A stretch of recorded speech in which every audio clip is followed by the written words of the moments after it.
जय शिवराय, जय भीम. मी टिपू पटवेकर, दलित महासंघ महाराष्ट्राचे अध्यक्ष, प्रॉपर जत तालुका मुचंडी.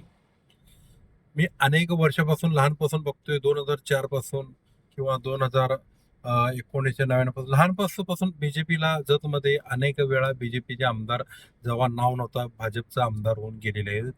पण तो तरी होत असताना एक सर्वसामान्यांचा मुलगा आणि एक शेतकरी कुटुंबातला गोपीचंद पडळकर, मी त्यांचं समर्थन करत नाही, परंतु त्यांच्या विरोधामध्ये माझे बरंच आंदोलन. पण गोपीचंद पडळकर पाशी कुणी जरी गेलं, कुठल्याही कामात गेलं, गोपीचंद पडळकर कोणालाही नाराज करत नाही.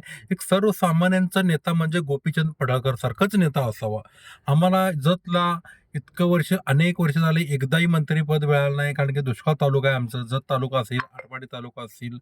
माझं फडणवीस साहेबाला एवढीच विनंती आहे की गोपीचंद पडळकरला तुम्ही ताबडतोब त्याला कॅबिनेट मंत्री करा, कारण की गोपीचंद पडळकर सारखा माणूस आहे ना, हा महाराष्ट्र राज्याची गरज आहे.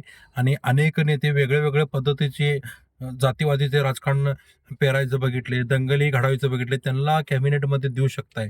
मग नुसता पवार साहेबावर टीका केला म्हणून तुम्ही गोपीचंद पडळकरला बाजूला करणार आहात का? गोपीचंद पडळकर एक सर्वसामान्यांचा नेता आहे.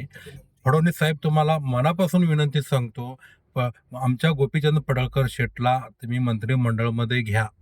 अन्यथा गोपीचंद पडळकरचं माझं काही संबंध नाही किंवा विषय नाही, पण एवढं सांगतो की जर गोपीचंद पडळकर सारखा ओबीसी नेत्याला जर डावलला तर तुमची पुन्हा भाजपची सरकार येऊ शकत नाही आणि भविष्यात गोपीचंद पडळकर हे महाराष्ट्र राज्याचा मुख्यमंत्री होऊ शकतो. साहेब, एवढं लक्षात घ्या. जय हिंद, जय महाराष्ट्र.